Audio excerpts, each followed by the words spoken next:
dia kuasai kira-kira? Belum itu, belum melakukan pekerjaan, Bang. Oh, belum berkuasa. Belum melakukan, Belum berkuasa atau sudah berkuasa waktu bayi? belum melakukan pekerjaan Bapa di bumi. Berarti dia belum berkuasa dong. Belum melakukan. Kenapa Masih dia nggak nganggur. melakukan? Kenapa Masih dia nggak? nganggur, Dai. 3 hari kan? 3 hari itu. Kenapa dia nggak melakukan, Bang? 3 hari, masih 3 hari kan? Iya. Dia Kenapa? kan menulis, dia mulai lakukan pekerjaan pertama itu yang merubah. Waktu dia menjadi bayi sudah Tuhan apa belum jadi Tuhan dia? Tuhan itu tidak bisa dijadikan. Iya, waktu dia jadi bayi sudah Tuhan kah dia atau belum Tuhan dia? Tuhan tidak bisa dijadikan. Enggak, saya tanya waktu Yesus jadi bayi, apakah dia Tuhan? Bayi itu? Tetap, Jadi bayi itu Tuhan ya? tetap itu Oke. ditulis juga dalam Tuhan itu maha kuasa nggak? Iya, tetap maha kuasa. Kenapa Maha tidak? kuasa. Apakah bayi Yesus yang Tuhan ini maha kuasa? Kenapa? Apakah bayi Yesus yang Tuhan ini maha kuasa? Iya, tetap Apa yang dia kuasai bayi ini, Bang? kuasai. Apa yang dia kuasai? Kan berkuasa. Apa yang kekuasaannya apa? Ya kalau bilang bayi, yang dia kuasai ya Apa? sesuai bayi. Apa? Apa, Bang? Apa, Bang? Berkuasa ya sesuai bayi, sebagai bayi itu tadi. Apa yang dikuasai bayi ini, Bang? Ya, apa yang dikuasai seorang bayi ya itu sama seperti yang dikuasai oleh Yesus saat usia 3 hari. Iya kan dia Tuhan, Bang, kan? Betul ya? Ya tetap memang dia kan dari Allah jadi manusia. Kira-kira Tuhannya Bunda Maria siapa, Bang, waktu anaknya masih bayi? Tetap Bapa. Bukan Yesus. Tetap juga nama itu diberikan. Berarti Tuhannya Maria, anaknya Maria.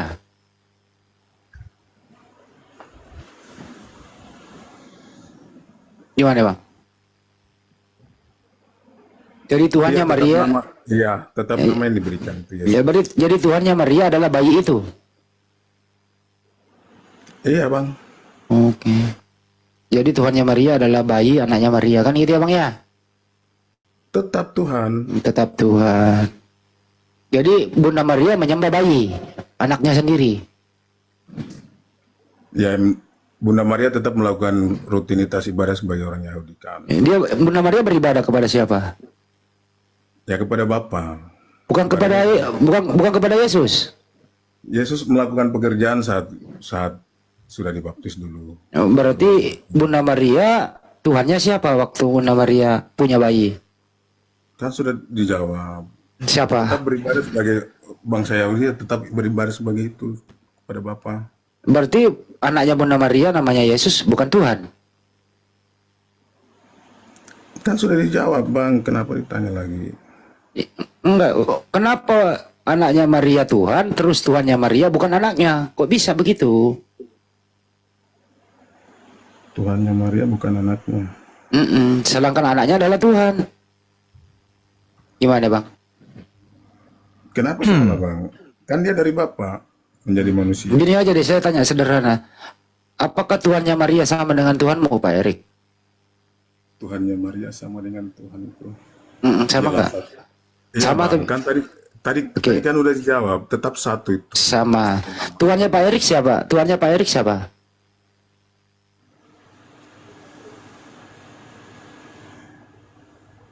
Wih, lama loading. Loading. Tuhannya Pak Erik siapa, Pak Erik? Loading dulu. Bang, sudah dijawab kan tadi. Siapa, Bang? Kau tanya lagi. Ya kan Pak Erik belum pernah menyebut Tuhannya Pak Erik. Tuhannya Pak Erik siapa?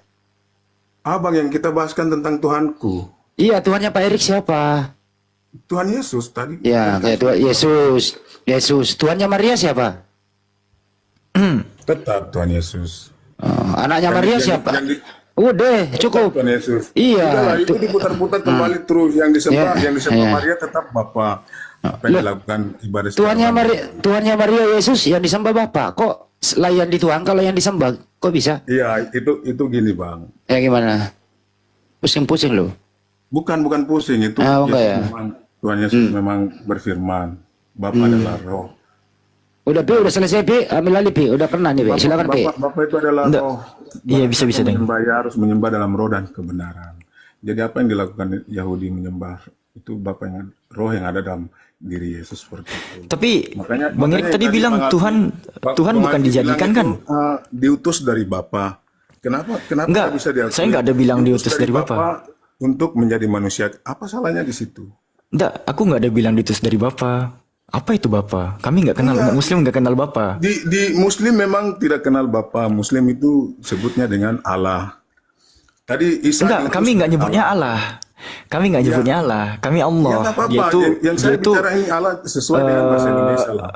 enggak, di sini kelirunya abangku. Itu tuh trik yang dibuat oleh kalangan kalian. Enggak ada ceritanya. Ya terserah. Alif lam lam ha yang ditransliterasikan ke dalam huruf Latin menjadi ALLAH itu tetap pembacaannya mengikuti kaidah bahasa Arab. Bertafkim dia, ditebalkan pengucapannya. Anda tahu nggak arti Allah itu apa dalam bahasa Ibrani? Sumpah serapah, bre. Kalian selama ini mengucapkan Allah Bapa, tahu nggak artinya apa? Sumpah serapah Bapa tuh. Ya, Nah sekarang Bang Erik, aku nggak mau Saya kan melebar. orang Indonesia, apa yang saya kan baca sesuai yang tertulis sebagai bahasa Indonesia. Aku nggak mau melebar ke bahasa tampaknya terlalu berat. Tapi tadi Anda bilang Tuhan nggak dijadikan kan? Ya, Tuhan tidak bisa dijadikan, tapi Menurut Paulus, Yesus itu Tuhan yang dijadikan.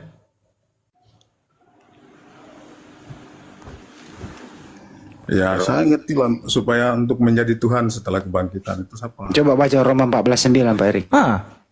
Sebab untuk itulah Kristus telah mati dan hidup kembali supaya saya menjadi selesai, Tuhan. Saya tuh sudah selesai. Enggak bang, abang harus bedakan dulu. Nabi Isa dan Yesus itu berbeda bangku. Tidak, tadi sudah dijawab, diutus dari Allah. Ya, kalau Muslim sebutannya Allah. Kalian nggak ada Allah, kalian yang adanya Theos. Ya, tapi tertulis di Alkitab seperti itu. Apa yang saya baca sesuai yang di Oh enggak. Nah, kayaknya di sinilah waktunya Daeng. Kayaknya di sinilah waktunya kita perkenalkan yang Daeng kirim tadi enggak Daeng? Saya sudah selesai. Ya, silakan. Diutus dari Allah untuk Kayaknya- menjadi manusia sudah. Tadi saya kirimkan tadi materi kepada Alpi ya. Silakan. Oke. Bang Erik. Saya udah selesai tadi sama Bang Alfie. Iya, Bang Erik. Saya nggak butuh jawaban yang benar, tapi saya butuh jawaban yang jujur. Saya pengen, ya, gini Bang. Yeshua Hamasyah dalam bahasa Hebrew, anaknya Bunda Maria, itu kesehariannya berbahasa apa Bang? Pada zaman dia masih di muka bumi. Ya, kalau menurut Injil bahasa Yunani. Saya jawab seperti itu saja. Yesus berbahasa apa? Bang, tahu website ini kan Bang? Iya, tahu. Alkitab Sabda. Jadi di sini ada pertanyaan, Yesus berbicara dalam bahasa apa? Di sini keterangannya, bahasa yang biasa digunakan di Palestina atau Filistin pada saat itu adalah bahasa Aram, logat Sirokashdim. Aramaik abangku, bukan Yunani. Iya. Oke, sudah ya. Lalu Alfi baru dapat dari Daeng Handi teman-teman. Alhamdulillah ini amunisi baru yang Daeng Handi dapatkan dari Romualdo tadi ya Daeng ya. Ya, itu soal Jadi, bahasa di Abang tahu nggak, Pesita Indonesia baru terbit tahun 2024 kemarin. Ini bakal kita kupas tuntas malam ini. Jadi itu di versi lain lah soal bahasa kan saya udah selesai tadi. ini terjemahan kitab suci Aramaik. Dan asalnya Ya, mana. Abang Dengerin, simak dulu Pak Erik ya, sama-sama kita belajar ya. tergantung Pak Eriknya mengimani Yesus yang dari Yunani atau dari Aramaik gitu. Dalam arti kata berbahasa Yunani atau berbahasa Aramaik. Ya Pak Erik ya. Tergantung Pak Eriknya. Jadi di Pesita Indonesia ini baru diterbitkan tahun 2024 kemarin karena bahasa sehari-hari kaum Yahudi di abad 1 itu Aramaik. Yesua itu mengajar dalam bahasa Aramaik, kabar baik atau evangelion awal itu dalam bahasa Aramaik, kemudian naskah-naskah perjanjian baru itu ditulis dalam bahasa Aramaik. Itu yang harus Bapak ketahui. Tapi kalau Bapak masih mengimani Yesus versi Yunani itu ya seterah Bapak lah. Saya nggak akan menginterpretasi Anda. Bukan versi Yunani, kan ditanya sama siapa aja kan. Bang, Berbahasa. aku adalah Alfa dan Omega. Ego eimi to Alpha keto Omega. Abang tahu nggak huruf Alpha Omega itu huruf terakhir dan awalnya Yunani itu. Tuhan Abang mengucapkan huruf Yunani, Bang. Orang Yunani dia itu. Berarti bahasa Yunani juga. Dan Arami. Loh, memang memang pada mungkin faktanya saya nggak tahu lah, waktu itu kan nggak ada di sana, mungkin menggunakan bahasa Yunani juga bahasa Arami, tapi juga enggak, bahasa Bang. Ibrani. Orang Sumberku kan menggunakan jelas. segala bahasa. Ini mau dibantah. Enggak, ini mau dibantah. Bahasa yang biasa Soal bahasa, dipakai. terserah lah orang mau ngomong bahasa apa di sana kan seperti. Ya terserah Abang lah, Abang mau mengimani Yesus Yunani, Yesus yang Ibrani, terserah Abang lah. Erik gantian dulu ya Pak Erik. Jadi Bang, ya kitab kalian yang Yohanes 1:1 ini ya. Yohanes 1:1 versi LAI kan pada mulanya adalah firman, firman itu bersama-sama dengan Allah dan firman itu adalah Allah. Yunaninya itu berbunyi apa ya? NRK en hologos, kayak hologos en prostonteon, kayak theos en hologos. Pada mulanya adalah logos, logos itu bersama-sama dengan theos dan logos itu adalah theos. Nah, kalau kita lihat pada versi Yohana pasal 1, di atas ini ya, Yohanes pasal 1 butir 1. Di sini Bang, pihak penerjemah Pesita tadi itu menerjemahkannya sebagai pada mulanya adalah Sang Sabda, atau bahasa Aramaik itu Melta. Melta itu atau Sang Sabda itu bersama-sama dengan Allah. Allah ini artinya Tuhan. Allah itu Tuhan. Paham ya? Nah, dan Tuhan itu sendiri adalah Sang Sabda. Gitu abangku. Tuhan sendiri itu Sang Firman. Ya, Sang Firman atau Sang Sabda. Gitulah. Ini versi Pesita Aramaik. Ini versi Pesita Aramaiknya. Iya. Ini bahasa yang digunakan keseharian oleh Yeshua HaMashiach. Ya, sampaikan firman. Ya Bang, itu soal bahasa nantilah dilanjut sama yang lain. Saya kan udah selesai. Jadi abang diutus saja tadi sih saya mau tanya itu kan dari mana bisa. Abang harus tahu dulu bahwa padanan Theos, Allah, Elohim itu Tuhan abangku, bukan Allah. Jelas ya? Oke. Jadi nggak usah sebut tuh Allah Bapa, Allah Putra, Allah Roh Kudus lagi nggak. Tapi Tuhan Bapa, Tuhan Putra, Tuhan Roh Kudus. Abang itu kan ajaranku, nggak bisa lah diprotes itu. Nah, kan aku cuman ngasih ini terjemahan Pesita yang baru muncul. Karena abangku yang harus abang ketahui Bang, yang selama ini abang baca terjemahan LAI itu berasal dari Yesus versi Yunani. Nggak sadar ya? Coba baca Wahyu 1:8. Aku adalah Alfa dan Omega. Emang Alfa Omega itu huruf apa? Huruf bahasa Semitik?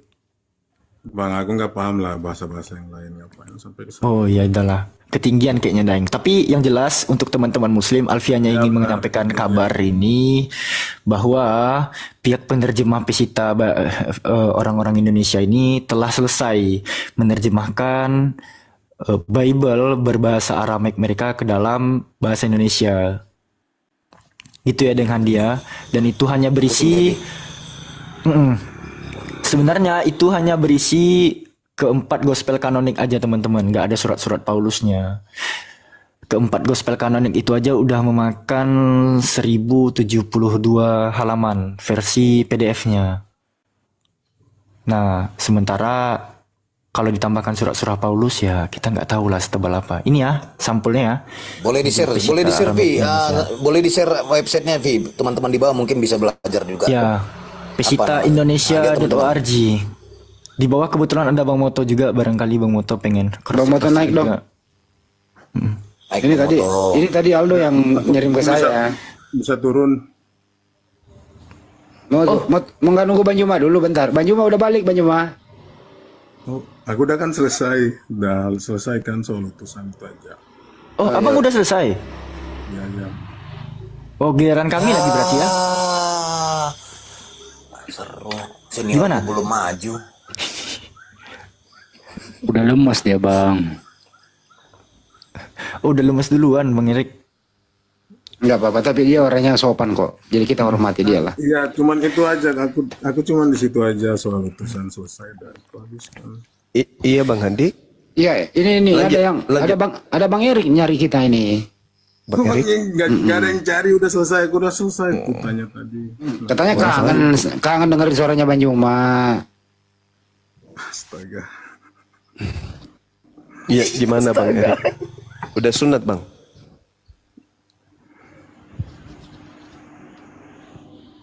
Kok gemeter sih Banjuma nanya kok gemeter? Aku udah selesai kan Bang Zuma. Apa itu Bang selesai? Tadi udah selesai aku sama Alfi, Macam sama Andi udah selesai Bang. Bang Erik macam mendengar suara malaikat Israel tampaknya mendengar suara Bang Zuma ini. Bang Zuma itu nggak gigit orang kok Bang, tenang aja, jangan gugup. Tahu lah, aku tahu sering ikut Bang Zuma. Nggak sama ilmuku sama Bang Zuma. Kenapa rupanya Bang? Abang udah makan?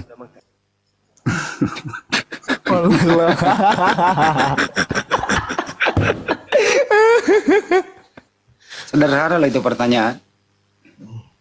Udah selesai lah Bang Andi. Belajar ke sih.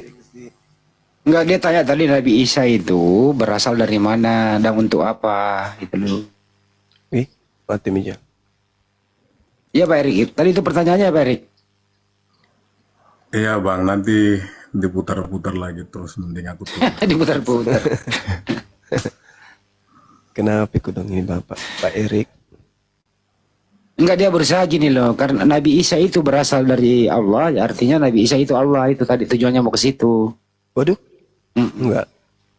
Jadi kalau kotoran yang keluar dari Bang Erik itu berasal dari Bang Erik, berarti Bang Erik itu adalah Bang Erik, itu maksudnya. Iya Bang Erik.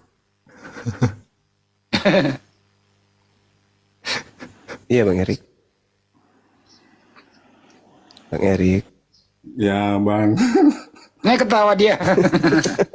Wah, akhirnya ketawa dia. Udah Alfi udah.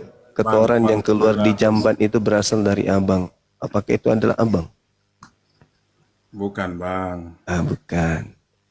Apakah pencipta langit dan bumi itu adalah sosok bayi?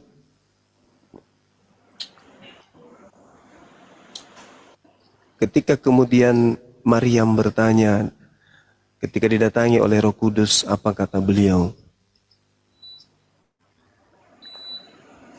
Rabbi inni wada'tuha unsa. Ya Tuhanku. Ya. Ini ucapan, bukan ucapan dari Maryam, tetapi dari nenek Maryam. Bang Juma, aku bukan saingannya Bang Juma, aku jauh beda antara langit dan bumi. Jadi maksudnya gimana ini Bang? Aku udah mau turun tapi ditahan Bang Juma, tolonglah. Janganlah turun di sini aja. Kan belum lurus.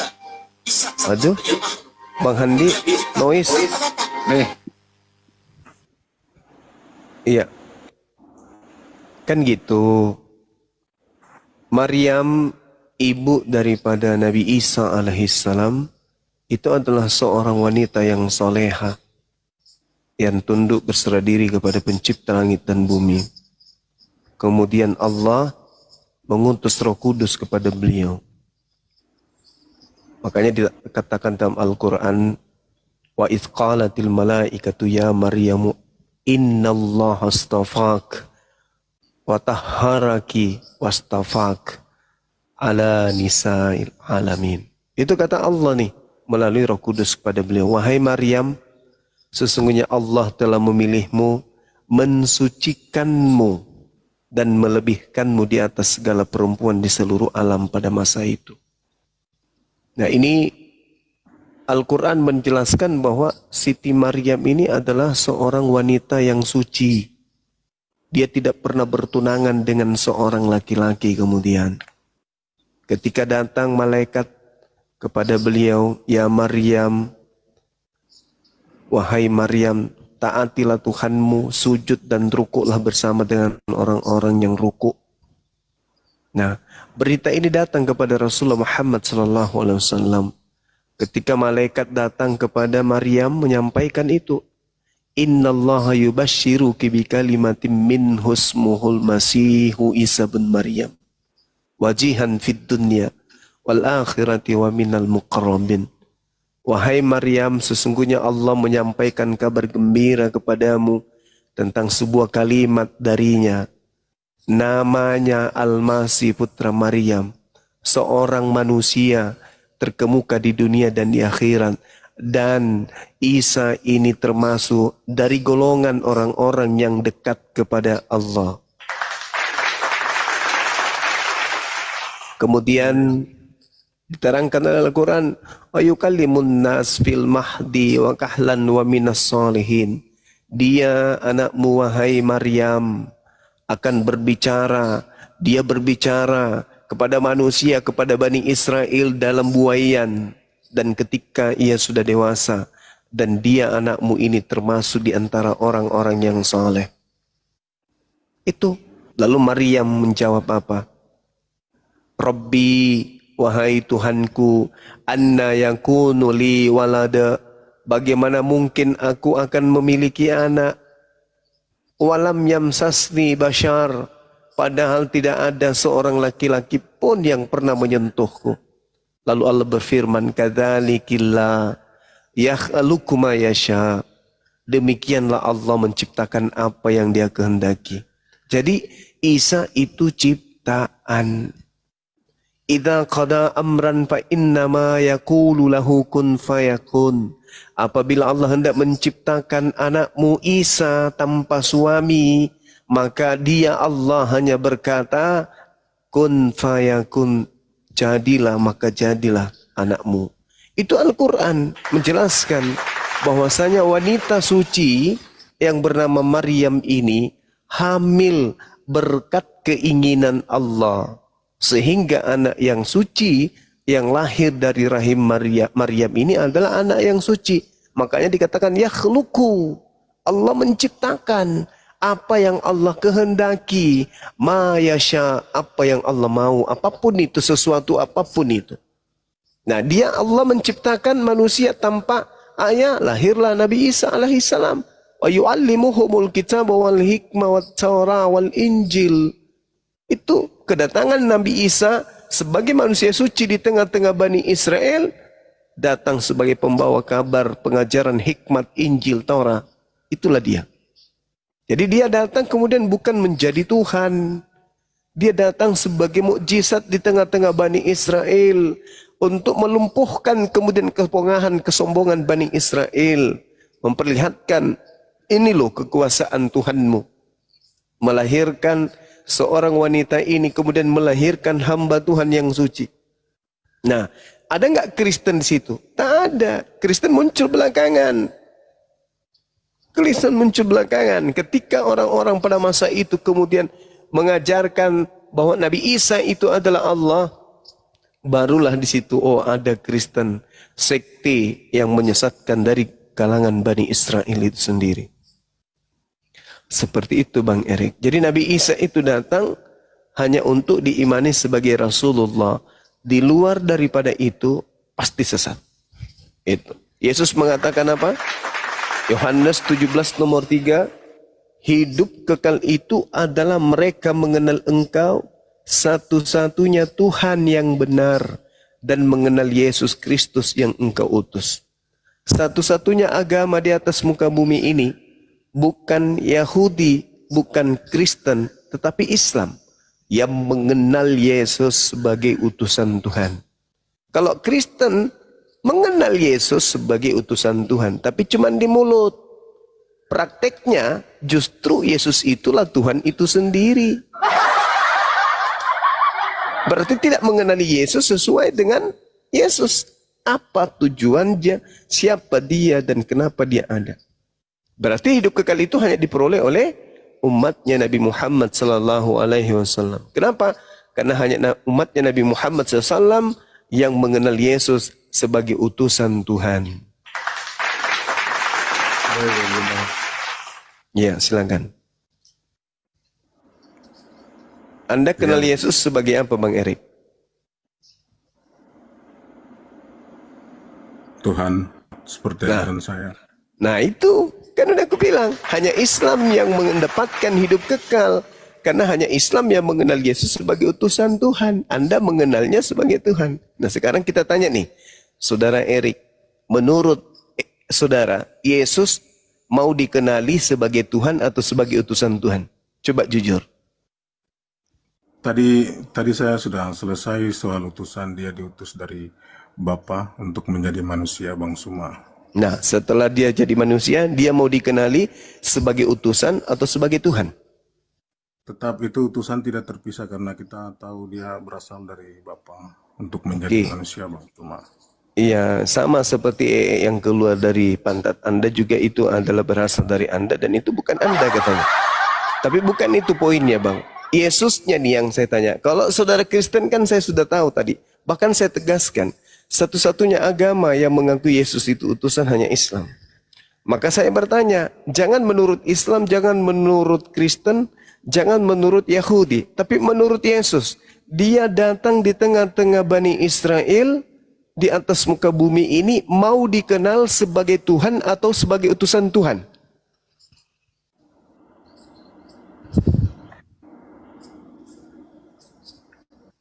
Gimana, Bang? Makasih sahabat semuanya.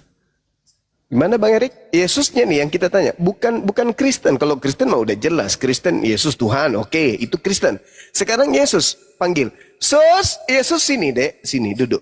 Aku mau nanya, kamu itu sebenarnya datang ke atas muka bumi ini, mau dikenali sebagai utusan, atau mau dikenali sebagai Tuhan? Yesus jawab apa, Bang Erik? Dunia harus tahu. Di mana tertulis, Bang? Yohanes 14 nomor 31. Apa kata Yesus? Dunia harus tahu. Artinya apa kalau dunia harus tahu? Orang Indonesia harus tahu. Apa yang orang Indonesia harus tahu, Bang? Bang Yesus? Aku mengasihi Tuhan dan bahwa aku melakukan segala sesuatu seperti yang diperintahkan Tuhan kepadaku. Jadi dunia harus tahu. Bang Erik harus tahu. Bang Suma harus tahu. Bang Handi harus tahu. Abi Sulsel harus tahu. Penginjil Tidung harus tahu. Bang Kaisar harus tahu. Dinda Alfi harus tahu. Yang di YouTube harus tahu. Yang di TikTok harus tahu. Bahwa Yesus datang ke atas muka bumi ini sebagai hamba Tuhan yang senantiasa melakukan segala sesuatu seperti yang diperintahkan Tuhan untuk ia lakukan. Menurut siapa? Menurut Yesus. Nah gimana nih? Kita mau percaya Yesus atau mau percaya Kristen? Kalau Kristen mah Yesus Tuhan. Yes, itu Kristen. Tapi Yesus, oh Bang Suma, dunia harus tahu. Apa itu? Saya adalah hamba yang taat melakukan segala perintah apa yang diperintahkan oleh Tuhanku untuk aku lakukan. Berarti Yesus seorang Muslim. Apa Muslim itu? Muslim itu adalah orang yang berserah diri kepada perintah Tuhan. Apa yang Tuhan perintahkan, itu yang dikerjakan. Coba kita lihat apa yang dimaksud Yesus dengan ucapan bahwa aku senantiasa melakukan apa yang diperintahkan Bapa kepadaku, itu yang aku lakukan. Kita coba lihat dalam Yohanes 4 nomor 34, Bang. Yesus berkata, jadi bukan gereja yang berkata, bukan pastor, bukan pendeta, bukan jemaat Kristen yang berkata, tapi Yesus yang berkata, titik 2, koma pembuka. Makananku adalah melakukan kehendak Dia yang mengutus aku dan menyelesaikan pekerjaannya. Apa makanan Yesus? Maksudnya santapan rohani dan santapan jasmani Yesus setiap hari itu apa? Menjalankan apa yang diperintahkan Tuhan kepadanya. Menurut siapa? Menurut Yesus. Lalu kemudian Yesus dengan tegas mengatakan bahwa kedatangannya di atas muka bumi ini di dalam Yohanes 8 nomor 29 dia mengatakan dengan sangat akurat berdasarkan terjemahan yang ada di dalam kitab saudara sendiri. Apa yang dikatakan? Tuhanku yang telah mengutus aku, Dia menyertai aku, Dia tidak membiarkan aku seorang diri, sebab aku senantiasa berbuat apa yang berkenan kepadanya.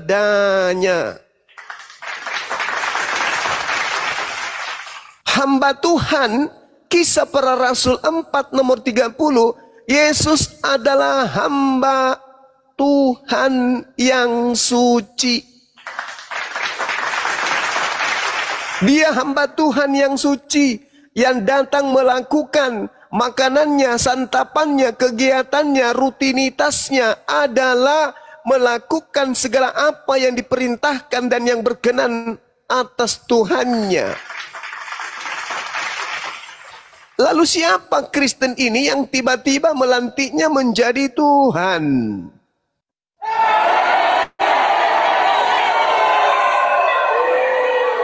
Cek per cek, ternyata yang dilantik menjadi Tuhan bukan Yesus yang senantiasa taat kepada Allah, bukan Yesus yang senantiasa melakukan segala aktivitas sesuai dengannya apa yang diperintahkan oleh Allah, bukan Yesus yang memproklamirkan dunia harus tahu bahwa aku ini adalah seorang Muslim yang senantiasa setia taat menjalankan ketetapan hukum yang Bapa perintahkan kepadanya. Tetapi Yesus yang disembah oleh orang Kristen adalah Yesus yang datang kepada Paulus. Itu Yesus lain, saudara. Itu Yesus lain. Itu Yesus yang dinubuatkan oleh Yesus. Waspadalah kepada Yesus yang datang kepadamu, waspadalah kepada penyesat yang datang kepadamu dengan memakai nama Yesus dan berkata, akulah Yesus. Waktunya sudah dekat, jangan kau percaya. Itulah yang saudara sembah. Jadi kalau Anda berhadapkan nih antara Yesus yang mengatakan Dia Tuhanku yang telah mengutus aku, Dia menyertai aku, Tuhanku tidak membiarkan aku seorang diri, sebab aku senantiasa berbuat apa yang berkenan kepadanya. Anda hadapkan Yesus yang berkata demikian dengan Yesus yang berkata kepada Paulus, Anda akan mendapatkan satu penilaian yang sangat-sangat akurat bahwa ternyata Yesus di dalam Bible itu ada dua oknum, bukan cuma satu oknum. Yesus yang adalah Nabi Mesias bagi Bani Israel dan Yesus yang adalah Tuhan bagi seluruh orang Kristen. Itu berbeda. Yesus yang adalah Nabiullah, Rasulullah yang datang di tengah-tengah Bani Israel dan Yesus yang datang di tengah-tengah bangsa dan orang-orang Kristen itu adalah oknum yang berbeda. Di mana itu tertulis data akuratnya? Jelas sekali. Mari kita tengok. Tadi pagi saya sudah menjelaskan bahwasanya Yesus berkata nih di dalam Yohanes 8:42. Apa kata Yesus? Apa kata Yesus? Aku keluar dan datang dari Bapa, bukan atas kehendakku sendiri, melainkan kehendak Dia yang telah mengutus aku. Itu Yesus nih. Aku datang dan sedangkan Yesus yang datang di Kristen adalah satu pribadi yang mengosongkan diri dan mengambil rupa manusia dan rendah menjadi hamba bahkan taat sampai mati di atas tiang salib. Itu adalah Yesus yang lain. Jadi Yesus yang Anda katakan Tuhan datang menjelma menjadi manusia dan yang Yesus yang datang keluar dari Bapa itu adalah dua oknum yang berbeda. Maka benarlah apa yang diterangkan kemudian Al-Quranul Karim, wa iyyaduuna illa syaitanan marida. Yang mereka sembah adalah setan yang durhaka. Tapi Bang, bagaimana di dalam Yohanes 10 ayat 17 dan 18 itu tanggapannya bagaimana tentang yang disampaikan? Yohanes 7. Yohanes 10 ayat 17. Yohanes, oke. Kita lihat. Yohanes 10 ayat 17 dan 18. 16 mungkin lebih bagus kita ambil dari 16-nya, Bang. Ketika dia berkata begitu, oke. Ada lagi padaku domba di luar kandang ini. Ingat, Bung, yang disebut domba adalah Bani Yakub. Di luar Bani Yakub itu tidak disebut domba. Baik. Nah, sekarang ketika dia mengatakan ada lagi domba di luar kandang ini selain dari domba yang ada di aule kandang ini, domba-domba itu harus kutuntun juga. Dan mereka akan mendengarkan suaraku dan mereka akan menjadi satu kawanan dengan satu gembala. Siapa mereka? Bani Israel yang ada di luar dari Yerusalem. Bapa mengasihi aku, oleh karena aku memberikan nyawaku untuk menerimanya kembali. Memang betul. Ayat 18, Bang. Nomor 18-nya, tidak seorang pun mengambilnya daripadaku, melainkan aku memberikannya menurut kehendakku sendiri. Aku berkuasa memberikannya dan berkuasa mengambilnya kembali.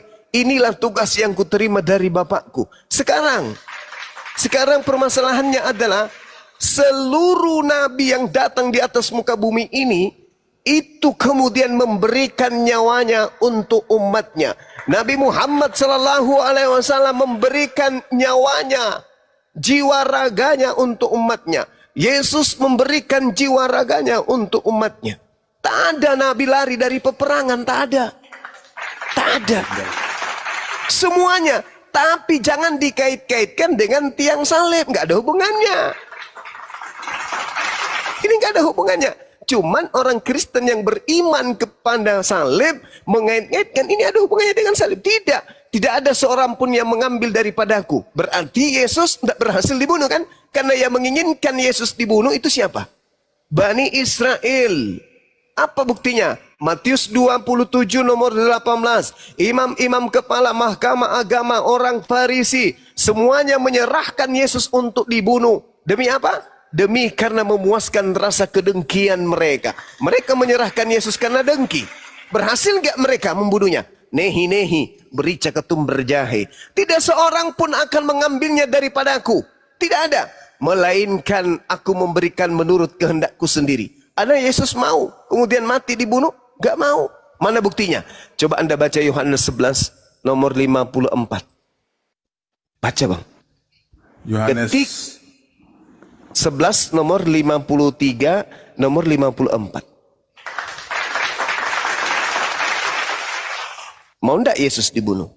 Pada saat kemudian orang-orang Yahudi berencana untuk membunuhnya. Baca Yohanes berikutnya, data nomor 54. Apa katanya di situ? Maka seketika itu kemudian Yesus menghindar dan berangkat ke sebuah padang gurun bernama Efraim. Di sana dia tinggal bersama muridnya. Kenapa dia tinggal di situ? Karena orang-orang Yahudi ingin membunuhnya. Baik, Bang. Itu di atas tuduhan apa orang Yahudi ingin membunuh Yesus? Karena Yesus banyak melakukan mukjizat. Sehingga orang-orang Yahudi kemudian mengatakan apa? Bahaya ini kalau dibiarkan Yesus. Dia harus dibunuh. Imam kepala bernama Kayafas tahun itu juga kemudian bernubuat. Apa isi nubuatnya imam kepala?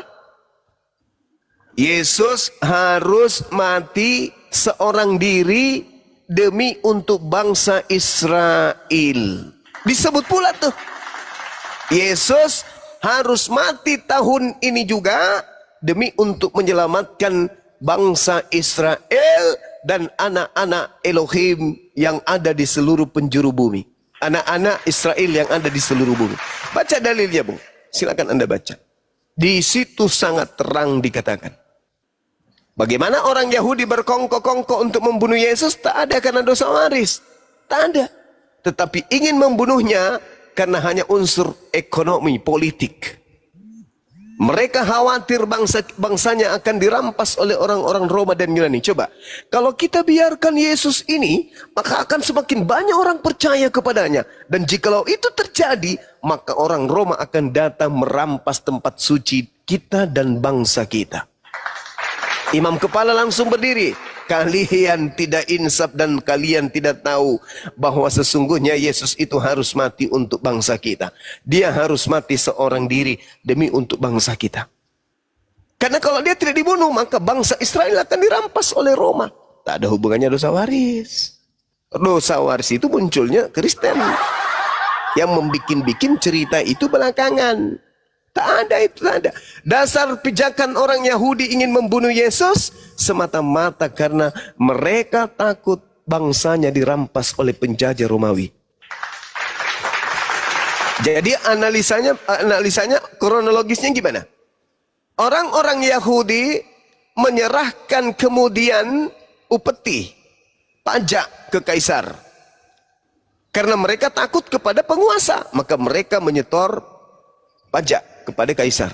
Nah, orang-orang yang mengandalkan Yesus, berlindung kepada Yesus karena Yesus banyak melakukan mujizat, mereka tidak menyetor lagi pajak.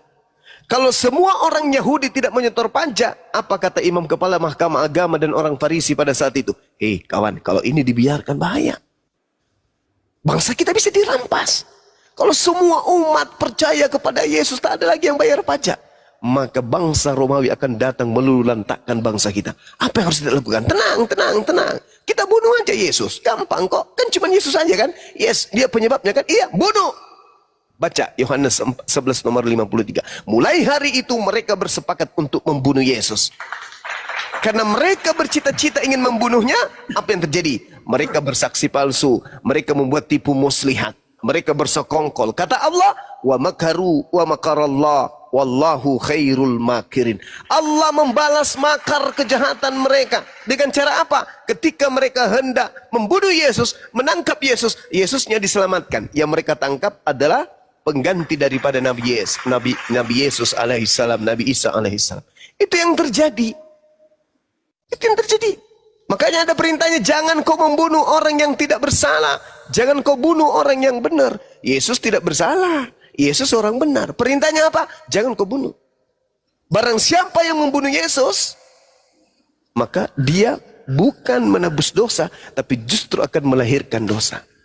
Itu kawan. Makanya Al-Quran datang meluruskan saudara-saudara yang bengkok ke kiri kelewatan. Kembalilah kepada jalan yang benar. Yesus itu hanya utusan Tuhan. Ketika utusan Tuhan kita ini, Nabi kita ini ingin dibunuh oleh umatnya, Tuhan kita mengutus malaikat menyelamatkan Nabi kita ini. Yang dibunuh pada saat itu oleh orang Roma bersekongkol dengan Yahudi bukan Nabi kita, tapi yang dibunuhnya adalah orang yang diserupakan dengan Nabi kita. Apa buktinya? Baca keadaan ketika Maria datang ke kuburan. Siapa yang mengambil mayat Tuhan kami di sini? Dia bertanya kepada oknum Yesus itu juga. Masakan Maria baru 2 malam sudah tidak kenal Yesus? Siapa yang engkau cari wahai Maria? Aku mencari mayat Tuhanku di sini Tuhan. Sementara yang berbicara itu sudah Yesus. Makanya di dalam Markus 16 nomor 12 apa katanya? Yesus menampakkan diri kepada kedua muridnya dalam rupa yang lain. Yeay! Dari mana penulis Markus tahu kalau itu adalah Yesus dalam rupa yang lain? Karena yang muncul di situ bukan Yesus dan ingin dijadikan sebagai Yesus, maka narasinya, maka dia menampakkan diri kepada kedua muridnya dalam rupa yang lain. Cahayu. Memang itu bukan Yesus, tapi supaya kau anggap Yesus dalam rupa yang lain. Karena lu memaksakan itu Yesus.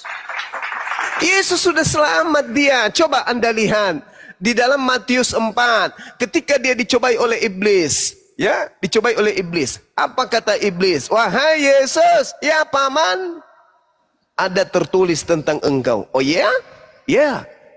Kalau kau betul-betul adalah Mesias, kalau engkau betul-betul hamba Tuhan yang suci, anaknya, orang pilihannya, dutanya di atas muka bumi ini, maka jatuhkan dirimu dari bumbungan bait suci ini sampai ke bawah. Sebab ada tertulis tentang engkau. Apabila engkau adalah anak Allah, maka Tuhan akan mengutus malaikat agar menatang engkau di tangannya agar kakimu tidak terantuk kepada batu. Tapi Yesus tahu kan iblis menipu. Yes. Iblis datang untuk menguji kebenaran kitab Mazmur 91. Benar enggak Tuhan akan menolong anaknya ini? Ternyata betul. Ternyata betul. Tertulis di Mazmur 91 nomor 12-13. Aku akan mengutus malaikatku untuk menyelamatkan anakku. Anak itu dalam konsep Yudaism itu hamba suci, hamba yang dekat, akrab, intim dengan Tuhannya. Bukan anak dalam bentuk anak Tuhan seperti anak kambing adalah kambing, anak ayam adalah ayam, anak sapi adalah sapi. Bukan. Anak yang dimaksud di situ, Anda boleh baca Amsal 3 nomor 11 nomor 12. Tekunilah didikan Tuhan seperti seorang anak yang tekun mendengarkan didikan ayahnya. Makanya orang Yahudi yang tekun, yang saleh, yang taat, kemudian menjalankan perintah Tuhannya, mereka disebut sebagai anak-anak Tuhan. Jadi Yesus disebut anak Tuhan karena dia adalah hamba yang soleh. Dia adalah hamba yang suci, hamba yang taat. Maka dia disebut sebagai anak Tuhan karena dia adalah orang dekat dengan Tuhan. Makanya disebut anak. Bukan berarti dia Tuhan, enggak. Seibarat kambing, anak kambing, kambing. Oh berarti karena mamanya kambing, ibunya juga kambing, kakeknya kambing, maka anaknya pasti kambing. Karena bapaknya Tuhan, maka anaknya Tuhan. Bukan. Anak Tuhan bagi Yahudi adalah hamba Tuhan yang intim, yang dekat kepada Tuhan, yang akrab melakukan perintah Tuhan. Itulah yang disebut anak Tuhan. Bukan dalam arti kata Tuhan anaknya adalah Tuhan juga, bukan. Tapi itu dipelintir lagi tuh sama orang Kristen. Oh dia anak Tuhan maka dia Tuhan. Oh bukan begitu maksudnya. Baca Amsal 3. Ya, silakan. Atas tuduhan itu sebagai anak Tuhan dibunuh juga. Nah, itulah tuduhan-tuduhan palsu yang dilakukan kemudian oleh orang Yahudi di tengah-tengah Bani Israel. Karena dia menyebut dirinya sebagai anak Tuhan, maka itu sama halnya dia menghujat Tuhan. Tapi apa pembelaan Yesus terhadap tuduhan itu? Baca Yohanes 10 nomor 34, 35, 36. Hei saudara-saudara yang ingin melempari aku batu disebabkan karena aku mengatakan aku ini adalah anak Tuhan. Tengok di kitabmu, di Taurat. Bukankah di dalam Tauratmu dikatakan siapapun yang diserahi tugas untuk menyampaikan firman, maka dia adalah Allah. Lantas mengapa engkau ingin melempari aku batu dikarenakan aku sebagai seorang penyampai firman mengaku sebagai Allah? Bukankah itu sudah dilakukan juga kepada Nabi Musa? Para malaikat ketika datang ke atas muka bumi menyampaikan firman, maka dia dikatakan apa? Dan Tuhan berfirman kepadanya. Padahal yang berkata kepada mereka adalah malaikat. Tapi disebut Tuhan. Baca Keluaran 7 nomor 1. Benarkah di situ Musa disebut Tuhan? Yes. Kejadian 22 nomor 11. Yes. Malaikat berkata, malaikat datang kepada Abraham dan apa dikatakan? Dan seketika itu dia mendengarkan suara Tuhan dari langit. Ya Abraham, ya paman. Padahal yang berkata itu adalah malaikat. Makanya Yesus mengatakan, bukankah di dalam kitab Tauratmu dikatakan siapapun yang diserahi tugas untuk menyampaikan firman, maka dia adalah Allah. Sama seperti Musa ketika datang kepada kaumnya, apa kata Nabi Musa? Inni anallah, la ilaha illa ana. Nabi Musa berkata begitu. Sesungguhnya aku ini adalah Allah, tidak ada Tuhan selain aku, kata Nabi Musa. Apakah berarti Nabi Musa itu adalah Tuhan? Bukan. Sama seperti ketika saya di mimbar. Ma'asyiral muslimin rahimakumullah. Inni anallah, innani anallah, la ilaha illa ana. Apakah umat Islam kaget? Weh, masa ini orang berkhutbah mengatakan dirinya sesungguhnya adalah Allah, tiada Tuhan selain dia? Lempari batu yuk. Dia menghujat Allah. Padahal saya sedang membaca firman Allah. Itulah yang disebut Yesus di Yohanes 10 nomor 34, 35, 36. Nah, jadi kita jangan picik dalam menyikapi itu. Kita harus lurus seluruh-seluruhnya di dalam membedah kebenaran. Bible sekalipun bukan firman, sekalipun tidak murni sabda Nabi Isa atau Yesus, tetapi Bible melahirkan sebuah konsep kebenaran. Ada yang dititipkan oleh akal kita di dalamnya untuk kita pahami. Apa itu? Jalan yang lurus, bahwa Bible sekalipun bukan firman Tuhan, bukan sabda Yesus, tetapi Bible mengajarkan kita untuk membedakan Yesus ini Tuhan apa utusan Tuhan. Coba. Lantas siapa Kristen ini kemudian Nyata-nyata Bibelnya mengatakan Yesus manusia datang ke muka bumi, tak berdaya kecuali dia hanya ditentukan oleh Allah untuk melakukan kekuatan mujizat dan tanda-tanda yang dilakukan Allah melalui perantaraan dia. Lantas dia menjadi Tuhan. Ada apa ini? Cekak-cekak percekak. Ternyata memang ada makhluk aneh yang datang kepada Paulus yang mengajarkan dirinya, akulah Yesus yang kau aniaya. Berarti Yesus ini benar petua-petuahnya kepada murid-muridnya. Coba Anda baca, buka sekarang. Matius 24, nomor 4, nomor 5. Waspadalah kepada penyesat yang datang kepadamu dengan memakai namaku Yesus dan berkata, akulah Mesias. Dia akan menyesatkan banyak orang. Nah, tutup buku. Murid-murid Yesus menatap ke barat, menengok, menyaksikan. Oh, ada nggak yang akan muncul nih yang benar-benar kata guru kita mengaku-ngaku bernama Yesus? Ternyata betul. Ada orang datang mengaku sebagai pemimpi, sebagai penerima wahyu, datang mengaku, hei Bani Israel, ya paman, aku bertemu dengan Yesus loh.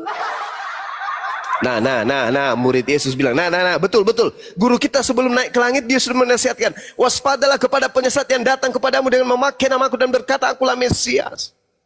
Apabila ada orang berkata, ada Yesus di padang gurun, ada Yesus dalam bilik, jangan kau percaya. Dia bertemu katanya.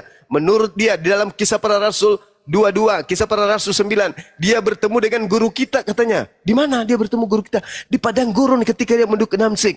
Mau kita percaya atau jangan? Jangan, kata guru kita, jangan percaya. Camkanlah, aku telah mengatakannya terlebih dahulu. Jika ada orang berkata, aku bertemu dengan Yesus di padang gurun, aku bertemu dengan Yesus dalam bilik, jangan kau percaya. Oh, itu ada benar orangnya. Makanya di dalam Kisah Para Rasul 24 nomor 5, orang Yahudi menggaungkan gaungan yang sangat dahsyat. Apa itu?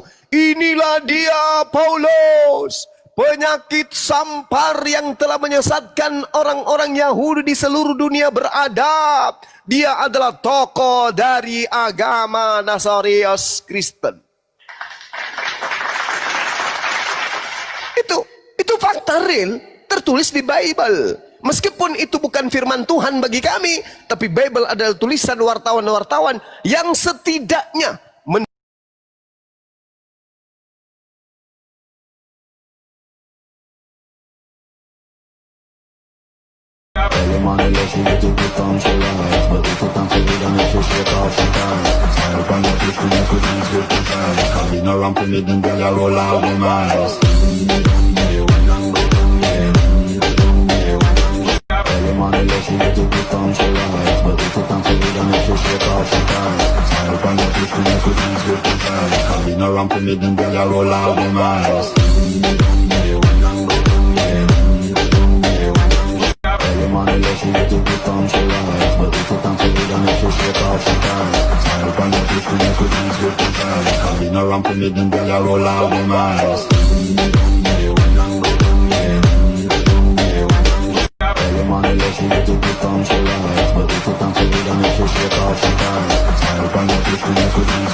on the place when you could easily put down. I've been around for me, then girl, I roll out with my eyes. Early morning, let you little bit come to life, but you put on for me, then make you shake off the time. Up on the place when you could easily put down. I've been around for me, then girl, I roll out with my eyes. Early morning, let you little bit come to life, but you put on for me, then make you shake off the time. Up on the place when you could easily put down. I've been around for me, then girl, I roll out with my eyes. Early morning, let you little bit come to life, but you put on for me, then make you shake off the time. Up on the place when you could easily put down. I've been around for me, then girl, I roll out with my eyes. Early morning, let you little bit come to life, but you put on for me, then make you shake off the time. Up on the place when you could easily put down. I've been around for me, then girl, I roll out with my eyes. Early morning, let you little bit come to life, but you put on for me, then make you shake off the time. Up on the place when you could easily put down. I've been around for me, then girl, I roll out with my eyes. Early morning, let you little bit come to life, but you put on for me, then make you shake off the time. Up on the place when you could easily put down. I've been around for me, then girl, I roll out with my eyes. Early morning, let you little bit come to life, but you put on for me, then make you shake off the time. Up on the place when you could easily put down. I've been around for me, then girl, I roll out with my eyes. Early morning, let you little bit come to life, but you put on for me, then make you shake off the time. Up on the place when you could easily put down. I've been around for me, then girl, I roll out with my eyes. Early morning, let you little bit come to life, but you put on for me, then make you shake off the time. Up on the place when you could easily put down. I've been around for me, then girl, I roll out with my eyes. Early morning, let you little bit come to life, but you put on for me, then make you shake off the time. Up on the place when you could easily put down. I've been around for me, then girl, I roll out with my eyes. Early morning, let you little bit come to life, but you put on for me, then make you shake off the time. Up on the place when you could easily put down. I've been around for me, then girl, I roll out with my eyes. Early morning, let you little bit come to life, but you put on for me, then make you shake off the time. Up on the place when you could easily put down. I've been around for me, then girl, I roll out with my eyes. Early morning, let you little bit come to life, but you put on for me, then make you shake off the time. Up on the place when you could easily put down. I've been around for me, then girl, I roll out with my eyes. Early morning, let you little bit come to life, but you put on for me, then make you shake off the time. Up on the place when you could easily put down. I've been around for me, then girl, I roll out with my eyes. Early morning, let you little bit come to life, but you put on for me, then make you shake off the time. Up on the place when you could easily put down. I've been around for me, then girl, I roll out with my eyes. Early morning, let you little bit come to life, but you put on for me, then make you shake off the time. Up on the place when you could easily put down. I've been around for me, then girl, I roll out with my eyes.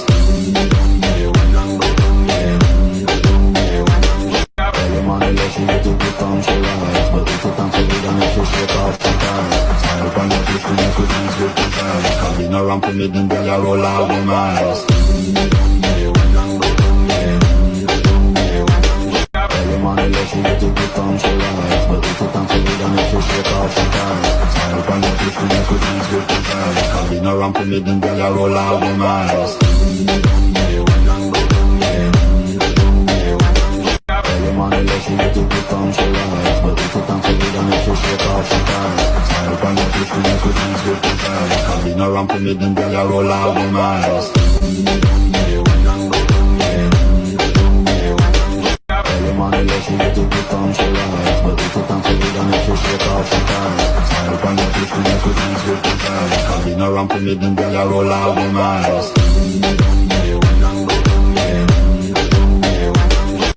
Money less you get to become so right. But if you can't feel it, then you should shake off some time. Smile on your face when you could ease with the time. Coming around for me, then girl, I roll out the minds.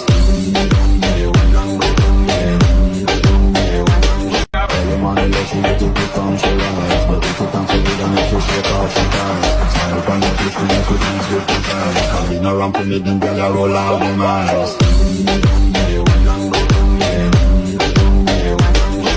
Money less you get to become so right. But if you can't feel it, then you should shake off some time. Smile on your face when you could ease with the time. Coming around for me, then girl, I roll out the minds. Money less you get to become so right. But if you can't feel it, then you should shake off some time. Smile on your face when you could ease with the time. Coming around for me, then girl, I roll out the minds.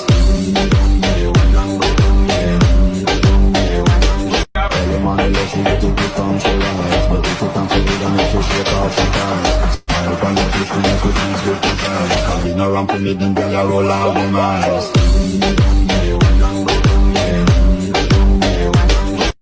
Money less you get to become so right. But if you can't feel it, then you should shake off some time. Smile on your face when you could ease with the time. Coming around for me, then girl, I roll out the